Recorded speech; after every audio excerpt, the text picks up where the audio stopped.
Hi everyone, how are you? I hope you're all doing great.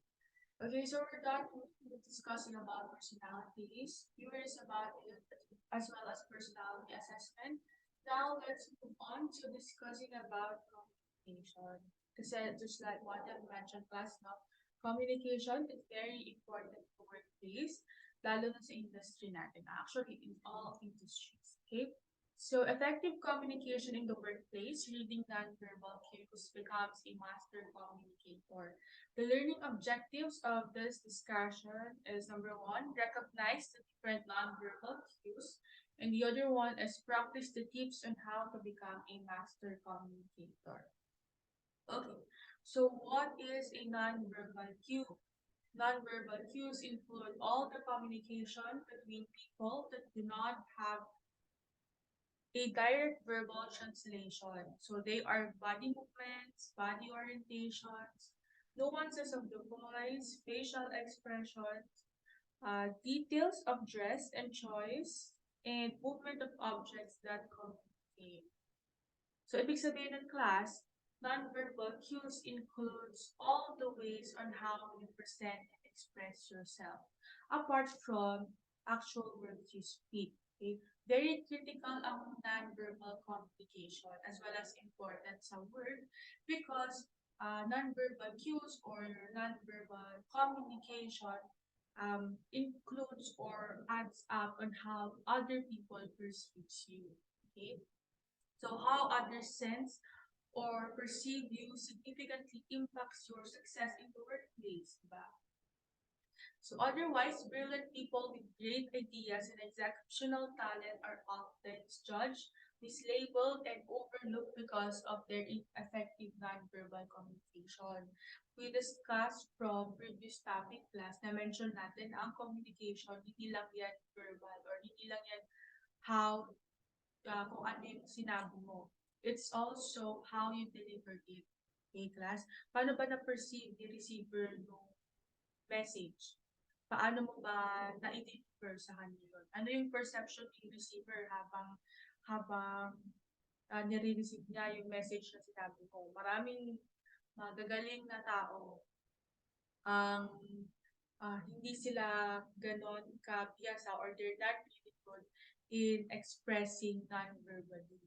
But here in our industry, it's very important, especially in the workplace and when you're talking about talking to your client's class, it's important on how you deliver the message non-verbally also. Hindi lang tayo puro words, but it's how we give the message or how we deliver to them. Of course, we're in the service industry. Kasama yan sa work natin. Kasama yan sa responsibilities natin on how we deliver it properly to our customers. In the work setup naman class, your nonverbal communication can also affect your relationship with your colleagues. Okay? And can also affect on how they will understand you. That's why it's very important, as well as it's your means of expressing yourself also. Okay? So yung mga non-verbal cues natin, it helps business people determine others' motivations and analyzes business interactions with more richness, depth, and insight that can come from simply relying on spoken or printed words. Okay, so yung non-verbal cues na yan, nakakatulong yan para mas magkaroon ng depth and richness class, no, yung words or yung message na pinapasa natin, mas naiintindihan kumbaga. Okay? So, meron tayong 10 non-verbal cues that conveys confidence at work. Yung mga professionals class, they understand non-verbal cues and evaluate with their clients, customers, and co-workers, which are telling them in order to know how others meet their needs. Okay? Sa industry natin, importante din na marunong tayong bumasa ng actions ng clients and mga colleagues natin. Okay? It's important na nakita mo pa lang or how they move their fingers or probably how they move, alam mo na agad kung ano yung needs nila. it adds up para mas maintindihan natin silang mabuti, no? So yung mga employers, they can evaluate the messages their employees are sending to customers, clients, or fellow workers, and how whether the employee is hurting or helping the business. Kitang-kita kasi yung class, no? So, example, um, si example sa hotel, si front desk, kitang-kita mo kung ayaw niyang i-serve yung client niya, kung medyo bad ba siya, yung mga ganun class, it has an effect sa business as well as dun sa work natin. That's why it's important, no, to read the non-verbal cues. And yun naman, also, as a service provider, hindi pwedeng pinapakita mo yung mga ganun bagay. You have to act professionally in the workplace, whatever or kung ano man yung na-experience mo sa life, di ba? As well as yung mga boss natin, they can understand their employees on how they act non-verbally pa lang. Galaw pa lang, naiintindihan na nila. That's why it's important. You can read the person by just their actions or you can read them non-verbally. Okay? Okay, so now let's move on. There are 10 non-verbal cues. Una dyan is good eye contact. Sino dito ang nahihirapan sa eye contact? Okay. Sino dito yung nahihiya, mga ganon, or medyo hirap sa eye contact dun sa kausap nila. Plus, in the industry, it's very important, no? Because eye contact is your primary tool for establishing non-verbal connections with others. Kapag ka-eye contact mo, yung kausap mo, mas nade-deliver mo ng maayos yung message and it shows that you have an intention to share what you're telling to the other person. Kumbaga yung sincerity nakikita doon. And it builds connection when you're talking to someone with eye to eye, okay? So, it communicates your level of involvement doon sa kausap mo, interest, and pati warmth, okay? So, when speaking to others, ideally look directly into their eyes at least 2 to 3 seconds before looking away or moving to the next person. Minsan kasi nakikita natin kapag parang naiilang yung kausap natin kapag hindi sa atin nakatingin or things like that, class, no? But in our industry, it's very important that you can do eye-to-eye contact. When I was in college, may tinuro sa amin technique yung professor namin na if you can't do eye contact, kahit tignan nyo siya dito sa part na to ng mata nyo, sa may bandang gitna. Kasi kumbaga it will looks like na nakatingin kayo sa mata nila, 'di ba? There are some people na medyo ilag sila sa pag-eye contact, parang nahihiya. So that's the trick, class. Tumingin kayo dun sa gitna ng mata nyo, ng mata ng kausap nyo para nakatingin kayo sa mata nila. Okay? So, minsan kasi yung glances or yung biglang titingin, tapos biglang mag-iwas ng tingin, it conveys insecurity, anxiety, or evasion. So it's really important to have an eye to eye contact sa kausap mo so that it will develop or it will engage involvement dun sa conversation. Okay? Next one is a confident handshake. Sa business setting, class, ang handshake ang tinuturing natin or kinaklasify natin as a communication through touch. Okay, that's a very professional setup, class, no? So in handshake, always put your hand out to shake hands. A classic good handshake is one with palm to palm contact. So yung kumbaga palm to palm, ganun, ba? Yung ganito sa picture, yan, palm to palm contact. Okay, so in business handshake, class, it is often only appropriate expression of touch.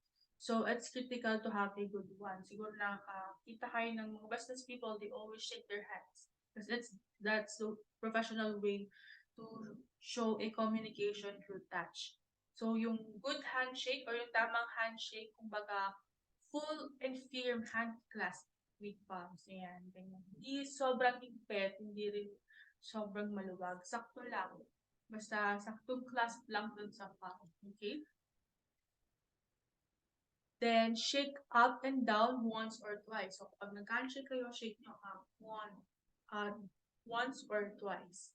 Or, once or twice, then may kasama dapat na sincere smile and eye contact para maramdaman yung kausap nyo that you really want to talk to them. Okay? Next, we have the effective gestures. Gestures class, that's really important, no? Yung gestures, ito yung physical movement natin habang may kausap tayo. So, itong effective gestures, it also shows an idea, an opinion, or an emotion. Diba? Kapag nakaganyan kayo, parang stiff, parang ayaw mo yung kausap mo. So, it's important that you're expressive class, no? So, always open para to receive the message from the other person as well as to share your message. As well as be genuinely yourself and let your emotions match your message. Okay? So, avoid common distracting mannerism. Class, alam niyo ba yung mannerism? Hindi natin hindi natin namamalayan na ginagawa natin kasi nasanay na tayo. Example ng mga mannerism, yung finger pointing, okay? So, o kaya scratching ba, nag-scratch ka, or kaya tapping, alam mo yun, yung nagtatap, or nagtatap ng feet, sometimes it's, it's really distracting, no? Or playing with the hair, twisting hair, yung mga ganang mannerism, avoid that. Okay? Next, we have dressing the part. It's important, no? Yung the way we dress professionally. Kitang-kita mo din yan sa mga tao, especially in the work setup or in the corporate setup. Very business people, tinitignan nila on how you dress. So, dapat yun and proper, the correct corporate attire if you're in the industry or yung uniform mo, the way you dress, hair pa lang, to toe, grooming, hygiene, and all. It's important. Next, we have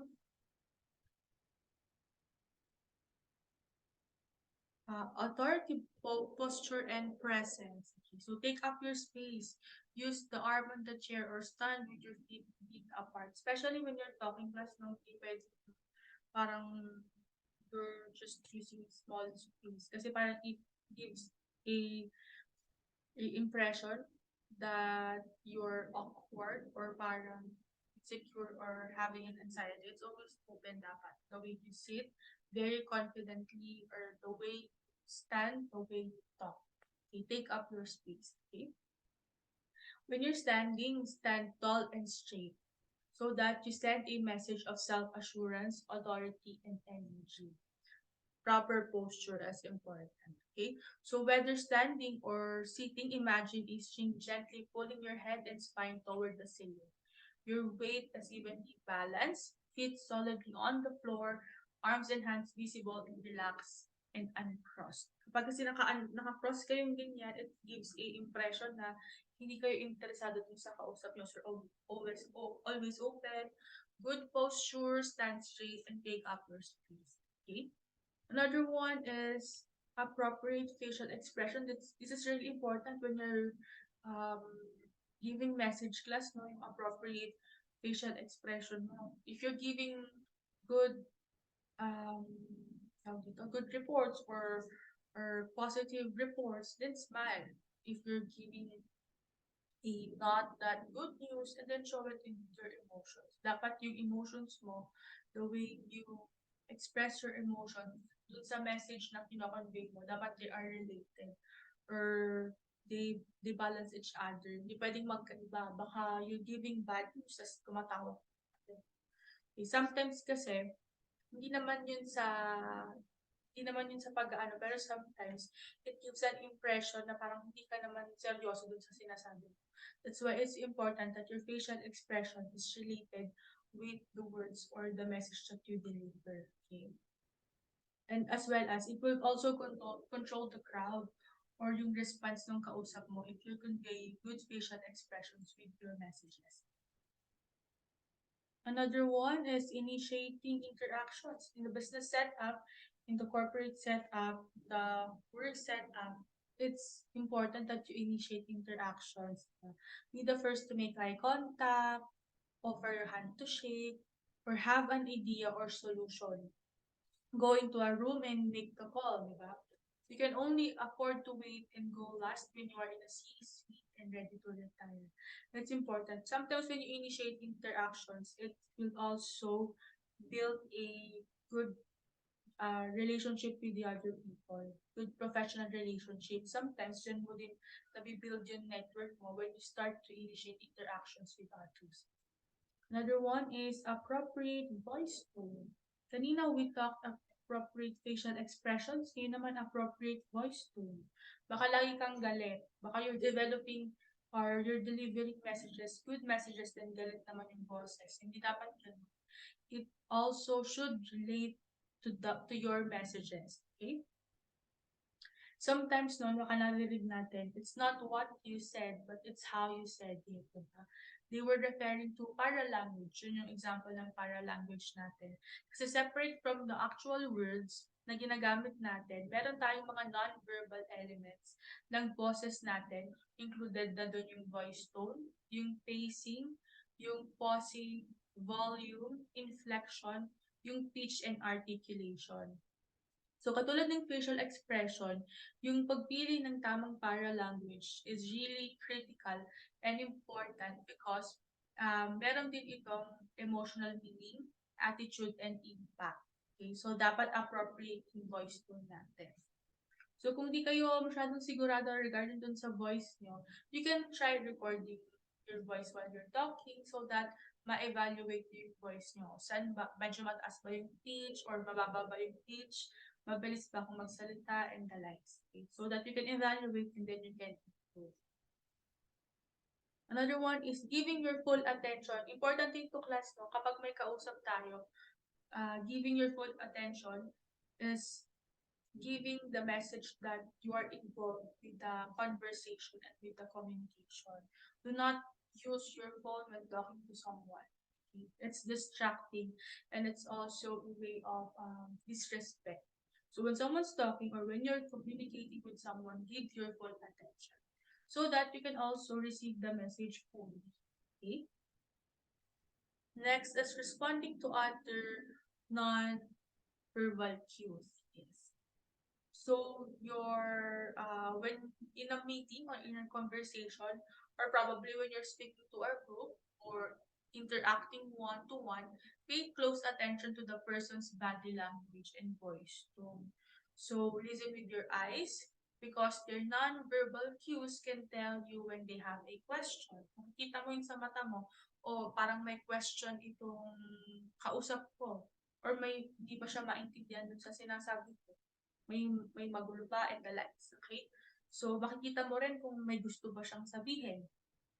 Makikita mo kung nag-agree ba siya or disagree dun sa sinabi mo. Or kung kailangan niya ba ng short break. Or baka nag-require ng more explanation. Okay? So, your emotional response, I mean, your way to respond to other nonverbal cues and your ability to read the other person's nonverbal cues is important. Kasi it implies on how they receive your message in the communication. Okay? On the other hand naman, class, no, it's also important for you to respond non-verbally. Paano po ba yung example, yung mga nod natin na ganyan, it implies that you understand what the other person's talking, mga ganun, class. It's important in the communication. Next is tips to communicate better at work. Una dyan is communicate with intent. Don't be lazy when you speak. Wag short yung mga responses, yung parang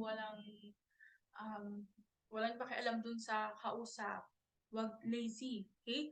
While short form communication such as texting and tweeting is incomparable, it's important in the workplace to take extra time and effort to communicate specifically and to make sure what we say isn't full of cliche, non-specific words like thing or fillers that we repeat so often that we don't hear ourselves saying them. Okay, so sa Twitter or ano bang Instagram, pag mga stories, diba, sometimes we just put short captions that describes probably our day or kung ano man na-feel natin on that certain time. Pero in the workplace class, it's important that you communicate with them. Take extra mile to communicate with your colleagues, with your boss, as well as with your clients. So, wag masyadong puro Fillers. Ano ba yung mga fillers? Yung mga you know, like, mga yun, fillers yun. Be direct, but there's an intention. Okay, so be true also while communicating. When you're taking extra mile to communicate with other person with intention, it also uh, bring good connection with others. So that's why it's important. As well as nakikita din nila if you're really invested or interested dun sa pinag-uusapan.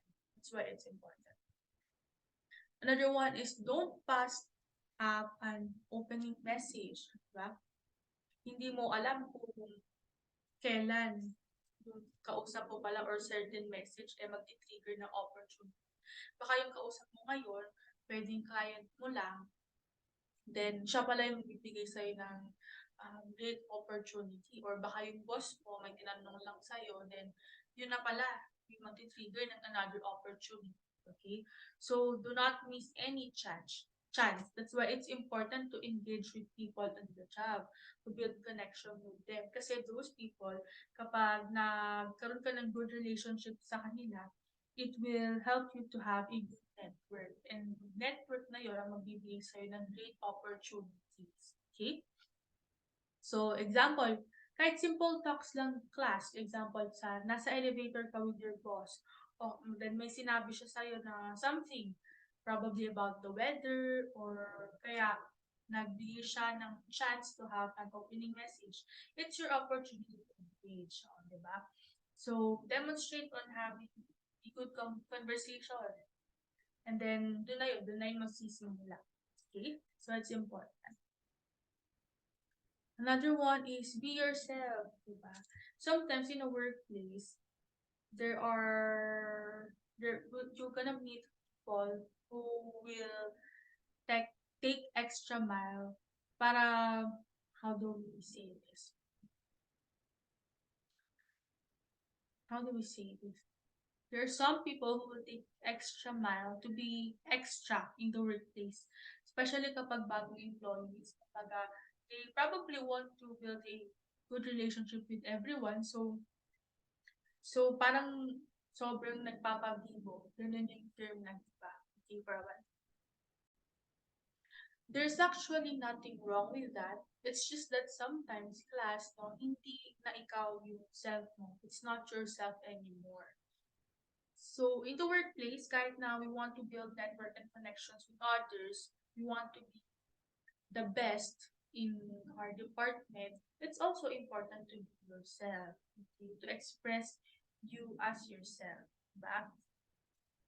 So, yon. Kasi sometimes, kapag you're not expressing yourself in the workplace, parang ikaw lang din yung nahihirapan if you're probably um, trying to be the center of the crowd always and hindi naman yun yung personality mo at the end of the day, baka makainisan ka pa sa workplace and the like. So, just always be yourself.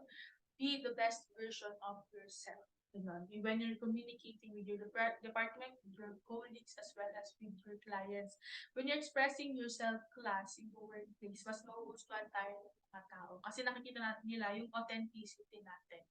Okay, so always remember that. Another one is use non-verbal cues to your advantage. Kanina pinag-aralan natin yung mga non-verbal cues natin and you can actually use that as your advantage. Kasi yung body language class is as important as your verbal language. Yung main words na sinasabi mo is meron niyang actions, right? Yung language, body language mo on how you deliver it. Magkabantay sila ng importansya. They're both important. Your message that you're conveying and the way you deliver the message. And yung paggamit natin ng non-verbal cues, if we use it, if we know how to use it properly, it can be our advantage in a workplace. Example, when greeting a work associate, look up from what you're doing. Baka sobrang busy ka, tapos nag-greet ka nga ng good morning, pero busy ka dun sa ginagawa mo. No, don't do that.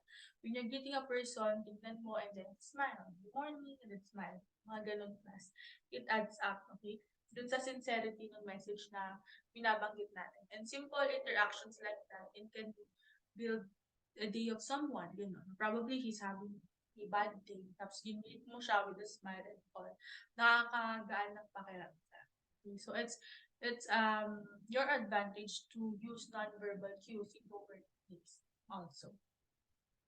Another one is focus on names. When you're when you're meeting someone, class no, na hindi mo kilala or bago, you can say your name, example, Rachel po, Rachel, stuff like that. And remember their names also. There are a lot of people na hindi matandaan sa pangalan. Isa na ako dun. But in the professional setup, it's important, no? It's a plus point when you remember the name of the other people. Diba? Another one is take criticism gracefully. There are some people who can't accept criticism. Naglalaba kayong gano'n. Yung parang pag pinagsabihan siya, tinitake niya yung negatively. It's actually not good class kapag ganun ha. Criticism, constructive criticism are made for us to improve ourselves. Nobody's perfect. We're not all perfect. We are work in progress. So yung mga criticism na yan, makakatulong yan para ma-improve natin yung self natin professionally and personally. So when someone is telling you to improve in a certain aspect, take that positively for you to improve. Example, may nagsabi sa'yo na, masyadong mataas yung pitch ng voice mo. Baka nagalit ka na. Sino ba siya? Akala mo ba perfect siya, mahina. Don't do that, class. Instead, use that comment to improve yourself, to better yourself, para next time, mas okay na yung pitch ng voice, something like that. Or baka nagsabi sa'yo, alam mo yung body language mo, parang ayaw mo naman lang kausap. Or para ka namang inaantok. Don't take that negatively, but take that constructively for you to improve. Para for the next time when you're communicating with that person again or with other people, you'll be more open or that mas nare-receive nila yung language as you're more engaged in the conversation and the life. Okay? Take criticism gracefully, not negatively. Malalaki na kayo, alam ko naman na you know how to say if the criticism ay sinabi constructively or or um or sinasabi in a way na ano bang tawag dito? Na constructively or sinasabi in a way, in a negative way. There's a difference with the two. If the criticism is constructive, take that positively to improve. Okay? Clear ba yun? So now let's move on to our next topic, which is career planning and development, career assets, and career options, and goal setting. Ano ba yung mga plans niyo sa career niyo? As early as now ba, nabi-visualize niyo na yung mga goals niyo kapag naka-graduate kayo? Kung saang industry niyo, kung saang part ng industry niyo gusto mag-work, saang part ng industry niyo gusto magkaroon ng career, may mga goals na ba kayo or may mga plano na ba kayo as early as now? Okay? So ano ba yung career assets? Ano yung career options? And ano yung career setting? Na tinatanong niyo sa akin yan. Okay, so careers are actually not defined by your job. Yung career success mo is determined by your ability to develop assets and use them to acquire the value we seek. Okay? So, jobs are simply transactions, a mechanism through which we exchange our assets for that which we value. Pag tinatanong niyo, ma'am, ano po yung assets? Yung assets yung mga dinadevelop nyo na katangian nyo, which we're gonna discuss later. Okay? So it's actually no longer about landing a great work or working our way up through a company's ranks. So if career success depends on exchange of assets for value, then there are two keys to building your career. Una, yung ability mo to develop your assets, and pangalawa, yung ability mo to exchange them for the right values. Diba? Saan ba natin usually narinig yung assets? Sa accounting, right? Yung assets, yan yung cash mo sa accounting class. Cash mo, yung property mo, and the likes. Kumbaga kung ano yung meron ka. And in our career setup, meron din tayong mga assets as a person. Okay? So, first, we have skills. Unang-unang asset mo, yung skills. So, skills can be industry-specific or more general, but they are crucial to our success. No matter how much innate talent we may or may not have, skills must and can be developed. Diba? Importante yung skills sa industry. Ang skills na de-develop yan. And it's for you to develop new skills. Kaya nga tayo nag-aaral class, right? Or as you develop yourself, you also develop new skills, diba? Ang skills, sometimes it depends also on your personal goals and personal interests. Okay, so ano ba yung mga abilities mo? Ano yung mga gusto mong gawin? Ano yung mga na-master mo na? Diba? Ano yung pwede mo i-bring sa table na wala yung ibang tao? Ano yung meron ka na wala yung mga ibang tao? And as we also mentioned, yung skills ay nade-develop. Probably your linguistic skills. You like to study many languages. It's a skill. And in the industry, probably your skill is, ano ba? You're good in table setup, skills yung class. And in the industry, kung kahit nasa industry tayo, let's just focus on hospitality industry. Skills ay very important, diba? It could be specific as like we've mentioned here. Pero crucial siya dun sa success natin, no? Sa success natin, sa career natin. Pag mas marami tayong skills, mas marami tayong kayang gawin. And mas marami tayong sakop or saklaw dun sa industry kung nasan tayo. Then another one is knowledge. Knowledge is a never-ending asset. This creates an opportunity to stand out from the crowd. Diba?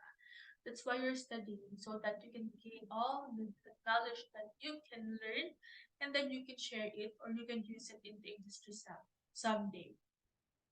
It creates an opportunity to stand out from the crowd.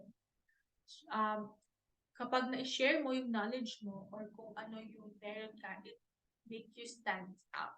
Sino dito yung mga na-appreciate, mga matatalinong tao, mga knowledgeable na tao? Diba sometimes when they speak about certain topic or their certain expertise, nakakamangha kasi ang dami nilang alam. Okay? Because it's a never-ending asset, your knowledge. It's something that you have. Kung yung skills na de-develop, ito namang knowledge, it's something that you have and you can learn more, okay? So knowledge is about more than just what we know now. It's also about your ability to learn new things and how quickly we can do so. Kaya ba tayo ka-quick-witted to learn new things or certain things, okay? In the industry, how much do you know? Gano'n ba kadami yung alam mo regarding dun sa industry kung nasan ka? Ano yung mga natutunan mo, diba? What are your expertise? As well as what are you able to teach? Anong pwede mong ituro or i-share dun sa department mo? So, what do you know that others don't? Anong alam mo na hindi nila alam? Diba? That's why it's important. And that's why you're studying. We're studying as early as now for you to have the knowledge that you need in the industry. Okay? So, yung ability to learn or your ability to learn, which can be practiced or honed, is just as important as the knowledge we already possesses. Yung ability mo to grasp all the knowledge that you have is also important dun sa on how the knowledge we all possess or dun sa mga knowledge na alam na natin. Okay? In life, in your career, learning is a never-ending process. You learn every day. grasp knowledge every day. And your ability to do that is really important kasi it adds up to your asset also. Another one is effort. Effort matters and some people are willing to exert more of it than others. It's an asset. Walang naging successful na tao ang hindi nag-effort. Kahit sa ang background ka nang galing, your effort is really important. Whether you're rich, you're poor, whether you're a male or a female, whether you're in whatever industry, your effort will help you reach your goals or success. Kahit yung mga sobrang yaman na ng mga tao, nag-effort pa yan. Kasi walang successful na tao ang hindi nag-effort. Diba? And your effort or also the level of effort that you can give or you can exert to your goal has a great impact. Diba? Gaano ka ba ka-hardworking as an individual? How much physical, emotional, and mental labor do you put on things? Gaano ka ka-determined to reach your goal or your success? Are you mentally and physically strong? What's your work ethic? Paano ka mag-work? Diba? So, how productive are you? And how self-motivated are you? Yan yung mga questions that you have to ask yourself first. Because that's important. Really, really important. How you exert effort in reaching your goals and to reach success. There are a lot of magagaling na tao na hindi sila ganun ka-effort. Diba? Imagine, you're just great, but you're not exerting effort. Compared to someone who's not that great, but really, really exerting effort to improve himself or herself. Sa tingin yung sino yung mas naging successful. Of course, the other one who's exerting effort. Okay? So, yan. You have to make sure that you're exerting effort. That example na lang, ngayon sa inyo, your goal is to graduate, diba? You're exerting effort to study, you're exerting effort to submit your activities and the like. Some of you are in working students, so they're really putting much effort in order to mapagsabay nila yung work and studies. Or some of you probably has a lot of responsibilities at home, but at the same time, you're exerting effort to do well also with your studies. So, ang result nun, you're gonna reach your goal to graduate in college, earn diploma, and then have a good work in the industry. Another one, asset number 4 is time. So time is our most limited and measurable asset. There's a reason so many people are paid based on their time. But if we're able to develop ways to master time and make it work for us and others, we become significantly more valuable contributions. Sabi nga ng iba, it's how you manage your time. We all have 24 hours in a day. And it's how we manage it productively. Ano ba yung ginagawa mo sa buong araw? Paano mo ba minimanage yan? Are you just looking at your phones, probably watching videos from TikToks, or looking photos in Instagram, watching videos in YouTube? How will you spend your day? Okay? Or in a working setup, gaano kalaking time yung binibigay mo for a certain project para ma-make sure mo na high quality yung output mo.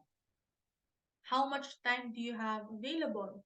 Gaano ka ba ka-patient or pasensyosong tao? You have a long-term mindset, or how well do you manage your time?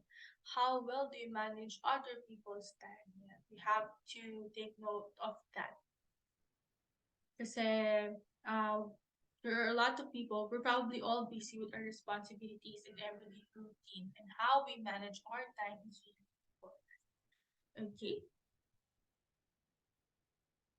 Yun yung mga assets na pwede nating ma-acquire class. Yung skills, yung knowledge, yung effort, and time. So when you have that 4 skills, you can continually develop it on how to manage it or how to use it well.